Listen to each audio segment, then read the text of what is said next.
Hey everyone, this is Safe Skills with another cool video. I've been waiting for this for a while. I have used this in the past with a lot of risk assessments.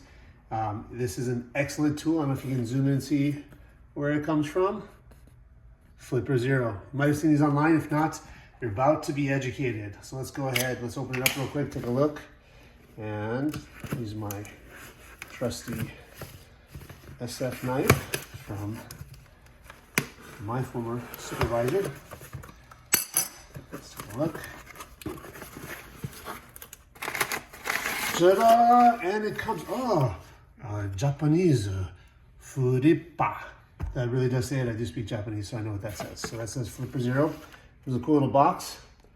I'm surprised it's in Japanese, but it's see, it's an electronic pet toy, but it's actually so much more, and I'll explain to it in just a few minutes.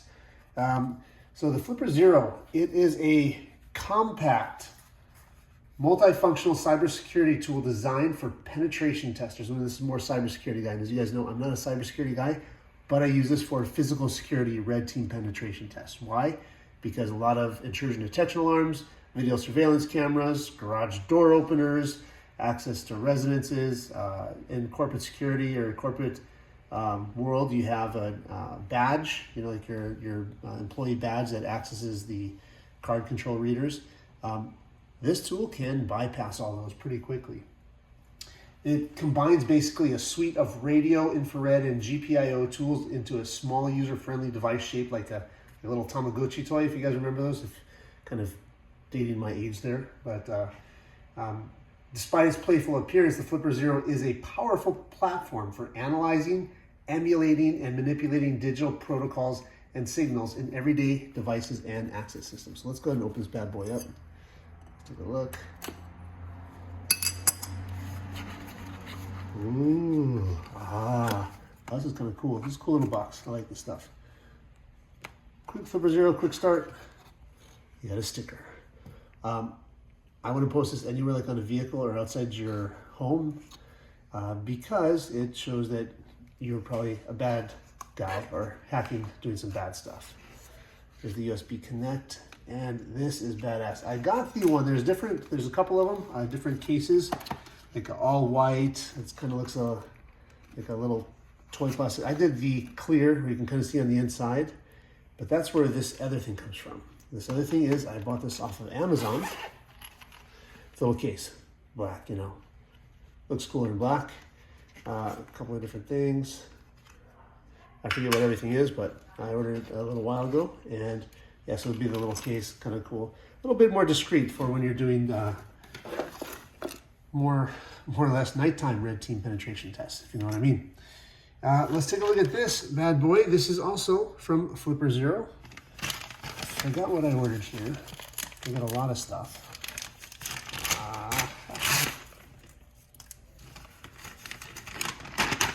And it is, that's right, a developer board. This is an extra little board to do some extra capabilities. Now, the Flipper Zero has a lot of cool neat little toys and applications for it. You can play games on it, Dune. This is another computer chip board. You just attach in the top. I'll take that out and be very, very careful.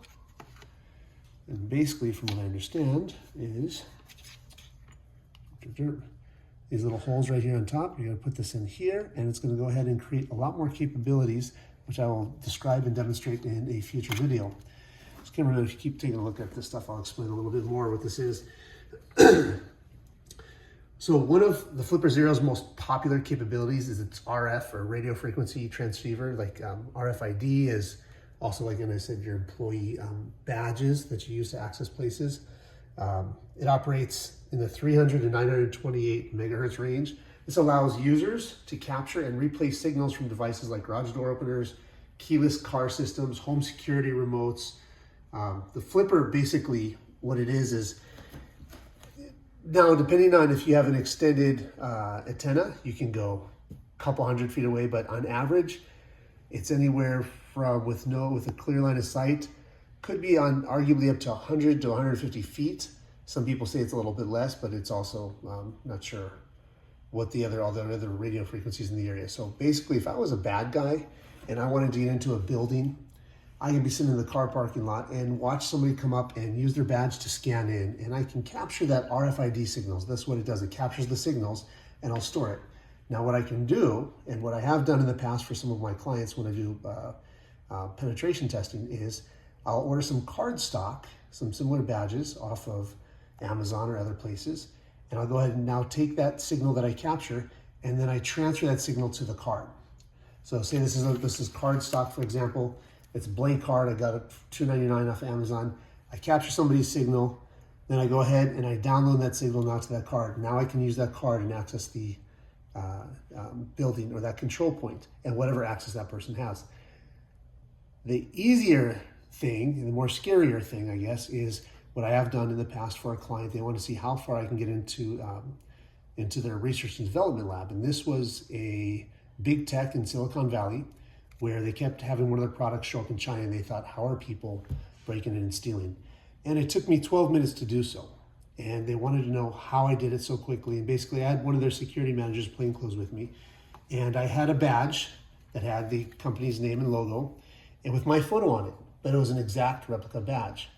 I said, how'd you get that? Well, a security vulnerability some employees and companies do, they do what we call badge bragging. They'd be like, hey, look, I was a janitor. I started off my career here 10 years ago as a janitor, and now I'm an analyst, or now I'm a manager of facilities.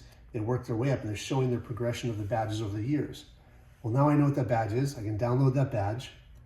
I can change their photo out with my photo, print it out onto the badge, and just wait. What I did is, what took 12 minutes is their undercover or plainclothes security officer and I sat in the lobby area until I saw somebody walk in with their badge and scan, and I captured it, downloaded it to mine. And now my employee badge, which was a legit one, went up to the access control reader, and I got right in. Pretty scary, especially if you have IT control rooms, IT closets, IDF rooms, etc. These also still access those. So you gotta be very careful if you have any vulnerabilities for security. Another cool little tool with this is that it also has not only, I said, the RFID, but also has infrared. Infrared is basically everything from TV remote controls, air conditioners. You can be in a sports bar. If the bartender won't change the channel, well, you can now. You can change it whatever, and you can make sure that your control is always in charge. It includes a 125 kilohertz RFID module, allowing it to read, emulate, and clone low frequency RFID cards in many of the older access control systems, what I was just discussing, as well as the 13.56 megahertz NFC module. This does include NFC, RFIDs, GPIOs, which is basically anything that connects outside of this device. It has an I button, a bad USB, which emulates a keyboard. So if I had some script that I wrote, had it in here, I actually use this USB component, attach it in right here, connect the USB part into someone's computer, and boom, it uploads thousands of words within a minute. I mean, it's just, I can upload all this text, I can control their phone, their computer, etc. It's pretty cool tool to know your vulnerabilities. This also includes, like I said, TV projectors, vehicle fobs, network spoofing. I can create a bunch of fake networks if I'm at Starbucks, which you should never log on to your free public Wi-Fi, because there are people out there who do this with nefarious intentions, malicious intentions, and they can spoof free Starbucks Wi-Fi, Starbucks, Newport Beach Wi-Fi, whatever it is, and make it look like, oh, this must be the legit thing because it looks similar, and it's not. And basically, once you log into that Wi-Fi, we now have your passwords, we have your, basically everything you need that's on your phone that you use as well. So, beyond wireless signals, the Flipper Zero also has, like I said, GPIO that allows basically users to interface directly with any digital electronic, anything that's around in the area. Could even be a vacuum cleaner that has, RFID signal, GPIO signals, etc. This particular GPIO pins enables hardware hacking tools like the UART sniffing, the one-wire sensor interaction, the iButton emulation that I previously mentioned, the SPI and 12C communication. It also has built-in Bluetooth capabilities with optional modules, and can communicate with smart devices, lock systems, IoT gadgets, IoT Internet of Things. But when I talk about lock systems, that also means if you live in a gated community and there's a gate, I can now access your gate. You have a PIN keypad, boom, I can access that now because it's all signal based. Basically the Flipper Zero, it's, at the end of the day, it's an open source and its ecosystem is rapidly growing thanks to this huge Flipper Zero community. I've been advocating the use of these for the past 5 years or so, just because of the capabilities and what it's been going more from a physical security component side. Again, I'm not an IT guy or cybersecurity guy, but I do have a few basic tools and knowledge and understanding of this. The Wi-Fi hacking, again, we're trying to do white hat hacking. Why is white hat hacking and why do I promote that? It's because it's digital exploration that doesn't harm or damage, and it highlights your vulnerabilities where you think you're safe. So many people out there, even in Silicon Valley, you guys think you have, you guys have a false sense of security in so many facets, but it is easy to bypass, manipulate, etc. And that's where these tools and tools like this are, force multiplier to let you know where you're at and where you need to be. Let's see, I'm trying to think what else you can do. One of the things that we've had is scary things is, say for example, you take your car to a valet and you leave your car key, not only your car fob, but sometimes your house keys are on there. Well, you can go ahead and take a key, turn on the key copier, and basically you put the key on top of this LED screen and it'll record all the little digits on there. And basically the digits meaning like the peaks and valleys of the pin of your key, and I'll save it. Then you can send that directly to an online website such as like keyme.com. You send it to it and it'll show those numbers mean something that will pop up with like 1, 3, 4, 1, 5, and those numbers mean something to a locksmith, and they can go ahead and on different websites like keyme.com and some others, basically they will go ahead and make a hard copy of that key and send it to you in the mail. Now, a valet person also has access to your glove box while you're in the restaurant, and they now have your home address. So now they have your home key and your home address and know where you are. You can use this Flipper Zero. He can follow you to your home, wait for you to leave, and think, okay, now I'm going to go ahead and capture the garage door signal. Well, think, okay, no big deal, someone gets in the garage. However, most people, when they leave their house through the garage, there's usually a door that goes to the interior of the house that people do not lock. So I highly recommend you have a locking system in there and an alarm and motion sensor in your garage once you leave. That's other layers of security to help protect you. But basically I can sit outside someone's house, capture their garage signal, watch them leave, use it and go right into their house, and they'll never know I was there unless they have an alarm system on. You can create script, I think I mentioned, upload it from the Flipper Zero into someone's computer via the Flipper Zero USB. Back to the key, that's what I was thinking of, the key. So when you're making the keys, you can also send it online to, I told you the online one, you can send it to a locksmith, take a copy of it with these numbers, bring it to a locksmith, say, yeah, I lost my key, luckily I had it saved in here, and they're gonna go ahead and make a key for you right then and there.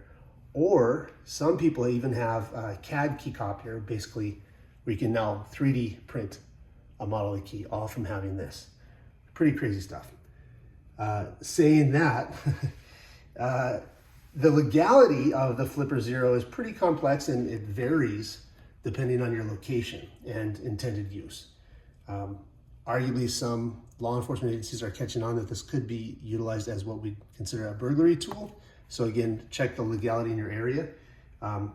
It's not inherently legal, but its potential for misuse in unauthorized access and other hacking issues raises a lot of concerns.